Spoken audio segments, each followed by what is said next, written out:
Olá, pessoal do projeto Entenda a BNCC, novamente aqui, mais um bloco, né? E ainda falando dos anos iniciais, estamos aqui com o professor Barnabé, falando da disciplina de matemática, né? Bom, professor, ainda estamos no contexto, né, do ensino fundamental, principalmente os anos iniciais, né? Sabemos que o processo de alfabetização está acontecendo, né? Era até o terceiro ano, agora veio para o segundo ano, né? Principalmente, vamos falar do primeiro e segundo ano. Né? A própria base coloca 45 habilidades nesses anos, sendo 8 habilidades para cada ano na unidade temática números, né?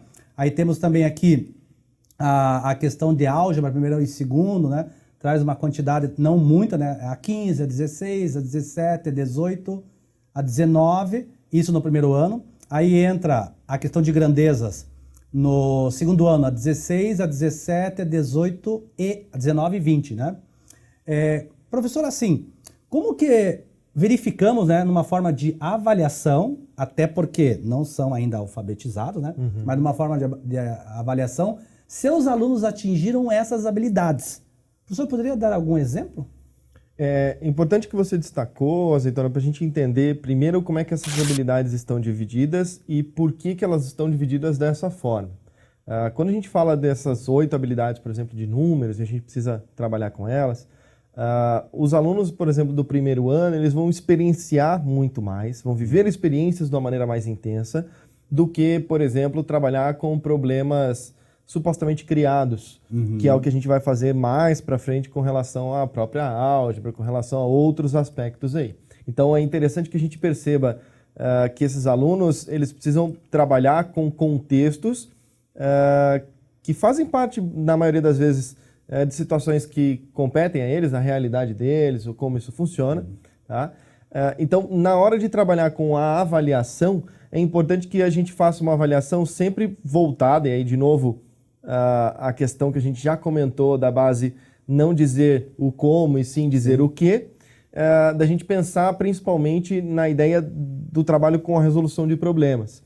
Se a gente olhar para as avaliações externas hoje, elas trabalham essencialmente na área de matemática voltadas para a resolução de problemas.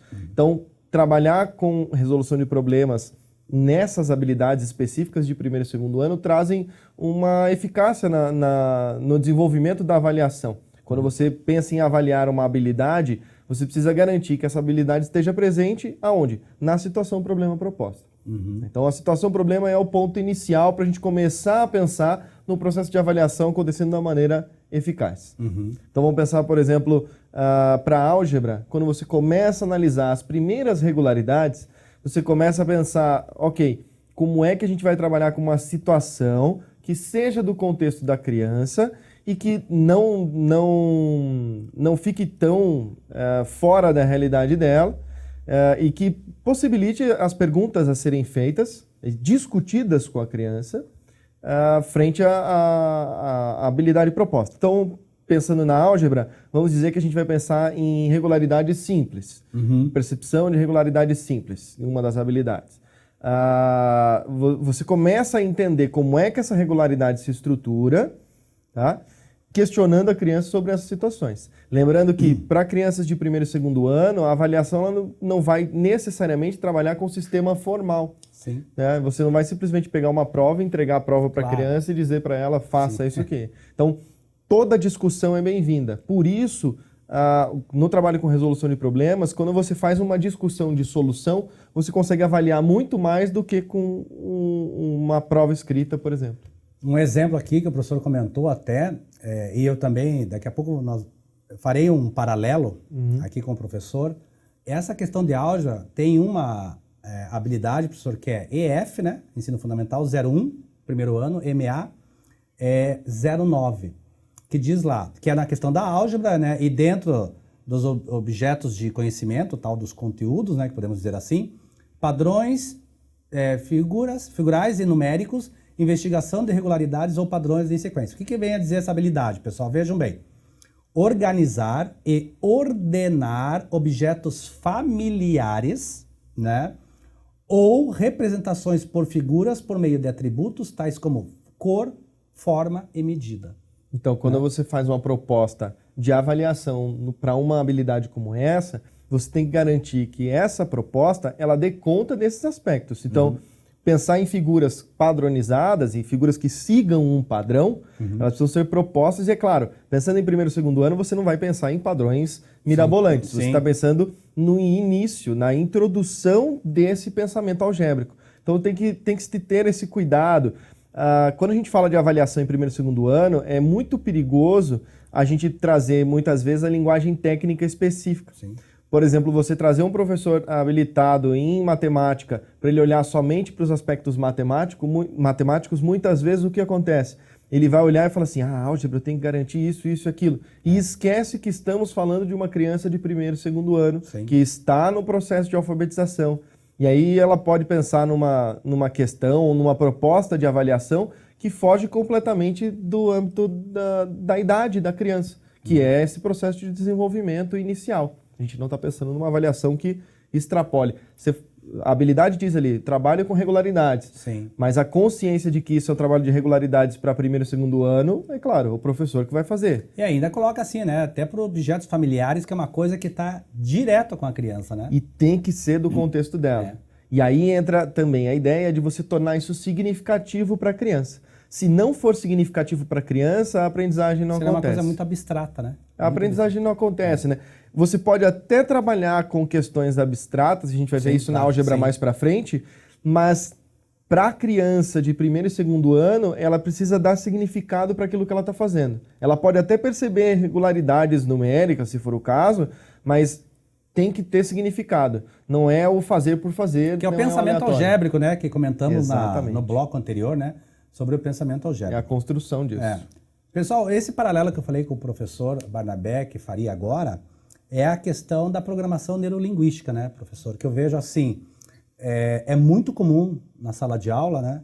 Tipo assim, o professor também é um grande conhecedor de PNL, já escreveu livros sobre isso. Também eu estou engateando no PNL, né? Vai fazer, eu acho que uns 8 anos estou nessa, mas está servindo para muita coisa. E o que eu vejo muito em sala de aula, principalmente nos anos iniciais, claro, nós estamos falando do primeiro e segundo ano, né, pessoal? Mas isso acontece, acredito, desde o fundamental, o médio e, claro, também a universidade também não fica longe disso. Que é aquela linguagem que geralmente o professor usa somente para pessoas que são auditivas. Exato. Né? Então, claro, pessoal, a programação neurolinguística, está dizendo programação neuro da língua, né? Ela própria é a forma de se comunicar, né? Então, é a forma que a criança vai compreender, porque hoje em sala de aula percebemos basicamente, quando se fala em uma avaliação, que o professor fala, fiquem quietos que eu estou falando, né? Ó, pessoal, estão conversando demais, deixa eu falar aqui, presta atenção aqui em mim. Quem é visual? Quem é sinestésico? Né? E outra vertente que agora estão trazendo os digitais, né? Digitais, pessoal, não tem nada a ver com informática, tá? Digital é uma forma de mais padronização, né? Não é uma coisa, eu gosto de computador, sou digital, né? Não é. Então, o que eu vejo também, professor, assim, como já apareceu várias coisas na internet, né? Uma figura básica, clássica da internet é assim, tá lá um cara numa banca, aí tem uma árvore, e aí tem um elefante, uma cobra, um peixe, tal. Fala, gente, a avaliação de hoje, todos têm que subir na árvore. É você dar a mesma avaliação para todos, sem respeitar, primeiro, a questão cognitiva e também a questão da comunicação. Como é que o professor se comunicou com essas crianças, né? A questão visual, que nessa molecada é de suma importância, a questão sinestésica para essa molecada é de suma importância, né? E não ficar somente... Não estou falando que o auditivo seja prejudicial, gente, né? O ideal que uma aula, né, uma aula dada, sejam contempladas as 4 formas de comunicação, né, professor? Exato, e a gente isso daí agora consegue encaixar perfeitamente. Vou dizer como um bom auditivo, porque eu sou auditivo e tenho essa tendência em trabalhar sempre com isso. É engraçado, você começa a perceber que as pessoas são auditivas, principalmente na hora de dar a sua aula, enquanto você está pensando, você está trazendo isso, a própria linguagem corporal da pessoa já identifica, poxa, está pensando, mas você está com o tempo todo no ouvido aqui, trazendo essa referência no ouvido, o auditivo muito forte. quando você trabalha com a sala de aula, é importantíssimo que você identifique na sua sala de aula as relações dos alunos visuais, relação dos alunos auditivos, dos sinestésicos, dos digitais, se ele é sinestésico digital, se ele é auditivo digital. É importantíssimo que isso seja avaliado anteriormente, porque você não precisa necessariamente da área específica para isso. Sim. Você pode trabalhar com diferentes áreas, mas na área de matemática, por exemplo, você trabalhar isso com exemplos no quadro e você trabalhar isso com a vivência de um jogo faz toda a diferença quando você tem um aluno visual e quando você tem um aluno sinestésico. Tá? Por muito tempo, a escola se consolidou basicamente como a escola visual. Você simplesmente, visual e auditivo, você colocava no quadro e o professor comunicava isso oralmente. Os alunos sinestésicos acabavam sobrando nessa história muitas vezes. Sou eu nessa situação, sou sinestésico, totalmente sinestésico e visual. Pois é. Minha questão auditiva é muito baixa, minha questão digital também é muito baixa. E são percepções simples que o professor pode identificar em sala. Então, por exemplo, eu como auditivo, eu levava vários questionamentos do tipo, esse cara não está olhando para mim e ele não está prestando atenção. Sim, são alunos que perguntam um monte, né? Exato. E basta que ele consiga se apropriar dessa aula, que ele preste atenção na aula e faça acontecer. Ele não precisa estar sentado na frente, ele pode estar sentado um pouco mais ao fundo, que é nas o laterais. contrário do visual, né? Visual já tem que estar Exato. sentado na frente, porque qualquer coisa ele já se E o dispersam, sinestésico tem que estar ali o tempo todo. O professor fala muitas vezes, tem aquele aluno que fica me pegando no braço. Se ele está te pegando no braço, pode ter certeza que ele é sinestésico. Ele precisa dessa coisa do toque para poder conversar com você.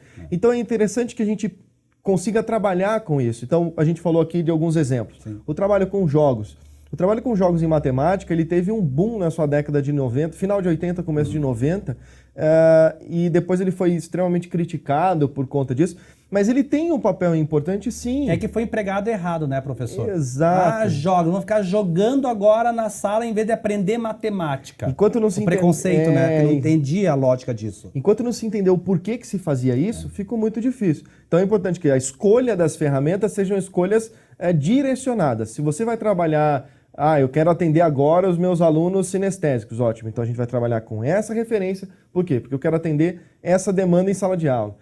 Eu quero trabalhar com álgebra. Poxa, álgebra é uma questão bem complexa quando você pensa na construção do aluno auditivo. Como é que você vai lidar com essa relação com o aluno auditivo? Mas não quer dizer que com referências sinestésicas ou visuais ele não consiga aprender álgebra, né? Então, quanto mais você abrir esse leque de possibilidades, para os alunos vai ser essencial esse processo de avaliação. A gente tem visto isso na álgebra principalmente, quando a gente fala da relação do pensamento do sinestésico nas regularidades numéricas e as regularidades geométricas. Quando você vê a regularidade numérica, geralmente o aluno ele faz essa construção, então ele tem que pôr a mão na massa, ele tem que pegar, organizar os números, fazer acontecer essa regularidade ou perceber essa regularidade. Quando a gente fala das regularidades geométricas, o processo visual ele é muito mais intenso. O material dourado também tem grandes utilidades, material dourado para isso também. Também tem várias ferramentas no ensino de matemática que podem ser utilizadas. A gente fala dos materiais auxiliares, o material dourado. A gente tem ferramentas importantíssimas agora com os softwares educacionais, no campo da geometria, a gente vai se aprofundar na geometria depois, mas os softwares de geometria dinâmica que ajudam muito a perceber essas questões. Então, é interessante que a gente possa lidar com esses diferentes alunos e com as especificidades de aprendizagem de cada um. A área da TI está trazendo até bastante a gamificação, né? Isso. Também até nos anos iniciais estão trazendo, né? Mas isso é um outro assunto, senão vai dar um capítulo somente da gamificação na matemática, né? Para não ter alguns diz que me diz que tem algumas correntes são a favor e outras totalmente contra, né? Mas, professor, de novo acabou o nosso tempo. Né? Acabou o nosso tempo. Pois é. Né? Pessoal, aguarde que o próximo bloco vamos tentar, assim, dar um resumo dos anos iniciais e vamos partir para os anos finais, né? Que já começa a questão dos professores especialistas, né? Exato. Aguarde, não perca. Um grande abraço.